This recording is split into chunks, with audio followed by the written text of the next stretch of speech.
L'aventure de Cassim. Il était une fois, au Pays Blanc, un petit garçon nommé Georges. On appelait ce pays ainsi, car là-bas, tout le monde avait la peau blanche, comme Georges.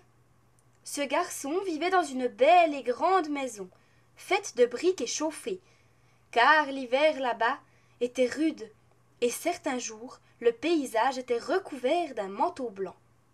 Il n'avait pas besoin de travailler. Il allait à l'école.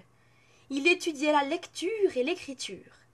Ses parents travaillaient beaucoup, mais ils avaient plein d'argent qui leur permettait de manger à leur faim. Cet enfant vivait heureux et jouait à longueur de journée avec tous ses amis qui vivaient comme lui. « Grand-mère, est-ce qu'un jour on vivra comme ça, nous ?»« Oui, Cassim, si tu le souhaites. Mais il faut aller au Pays Blanc, et ce n'est pas simple, sinon tout le monde y habiterait. »« C'est vrai, on ne devra plus chercher de l'eau ?» demanda Cassim. « Alors, il existe vraiment le Pays Blanc, grand-mère ?» questionna Nyassa. « Oui, ma petite Nyassa, il existe. »« Mais alors, on pourra manger tout ce qu'on voudra ?» insiste Cassim. Et ce fut la dernière fois qu'ils virent leur grand-mère. En effet, durant la nuit, une terrible guerre éclata en Somalie, pays natal de ses petits-enfants. Le papa de Cassim et Nyassa dut partir pour sauver son pays, mais avant, il alla cacher ses enfants dans une grotte, afin qu'il ne leur arrive rien. Nyassa était terrorisée. Heureusement que Cassim était avec elle pour la protéger, bien qu'il soit autant effrayé qu'elle, et malgré qu'il ait 4 ans de plus qu'elle. À leur réveil, aucun bruit ne leur parvinrent, ni les fusils, ni les cris des femmes. Alors, Cassim décida d'emmener sa sœur et de rentrer dans leur maison en bois. Le chemin était périlleux pour leurs petits pieds nus, car le sol était couvert de braise, puisque toutes les maisons avaient été brûlées. En voyant leur maison complètement détruite et constatant que leur famille avait disparu, Cassim décida d'emmener sa sœur au Pays Blanc, dont leur grand-mère leur avait parlé si souvent. En chemin vers le Pays Blanc, ils rencontrèrent un zébu, blessé et couché. Nyassa eut pitié de ce pauvre zébu et lui vint en aide. Après quelques jours, le zébu fut sur pied et il proposa de faire le voyage avec ses 2 sauveurs.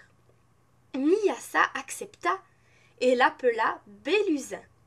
C'est ainsi qu'ils partirent tous 3 dans la direction du nord pour le Pays Blanc, comme dans les histoires de leur grand-mère.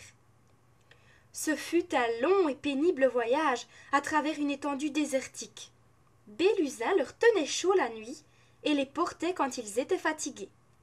Un soir, après des heures de marche, ils virent une immense oasis. Un peuple nomade y vivait paisiblement. Grâce à eux, les enfants récupérèrent quelques forces et continuèrent leur périple vers le Pays Blanc. Comme ils ne savaient pas où cet endroit merveilleux se trouvait, car personne n'était revenu de cette contrée, Nyassa commençait à perdre espoir. Cassim l'encouragea en lui parlant de la vie magique qu'ils auraient là-bas. Le sable les entourait de toutes parts, mais leur obstination ne fut pas vaine, car finalement, ils découvrirent cette mer qui impressionnait tant leur grand-mère. Pourtant, un grand problème survint, car dans les contes, il n'était pas dit comment la traversée se faisait. Après avoir réfléchi, ils construisirent un radeau avec des branches trouvées sur la plage. Ils prirent le large avec Bélusin. Après 3 jours de navigation, la nourriture commença à manquer. Mais par miracle, un bateau de pêche croisa leur route et leur vint en aide. Sur le bateau, Cassim, Nyassa et Bélusin mangèrent et burent de l'eau à volonté. Ils n'avaient jamais vu autant de nourriture. Les 2 enfants et le zébu furent très impressionnés. Une fois rassasiés, nos 3 amis racontèrent leurs aventures aux vieux pêcheurs. Un des hommes, bouleversé par leur histoire, leur promit de les héberger à leur arrivée. Après avoir longuement navigué, Ils découvrirent le port et eurent enfin atteint leur objectif, le Pays Blanc. Au débarquement, Cassim, Niassa et Béluzin rencontrèrent la femme du gentil pêcheur. Celle-ci approuva l'idée de son mari, et ils décidèrent d'adopter les 2 enfants et de garder le zébu comme un animal de compagnie. Au Pays Blanc, Cassim et Niassa allèrent à l'école et apprirent à lire et à écrire. Ils habitèrent dans une belle maison faite de briques et entourée d'un magnifique jardin. La maison possédait l'accès à l'eau et à l'électricité. En Somalie, l'eau était dans un puits, à des kilomètres du village, et l'électricité n'arrivait pas jusqu'à leur cabane.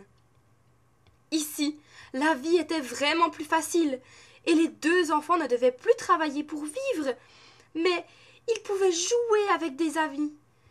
Ils vécurent une enfance pleine de bonheur et d'insouciance. Ils ne manquèrent plus jamais de rien.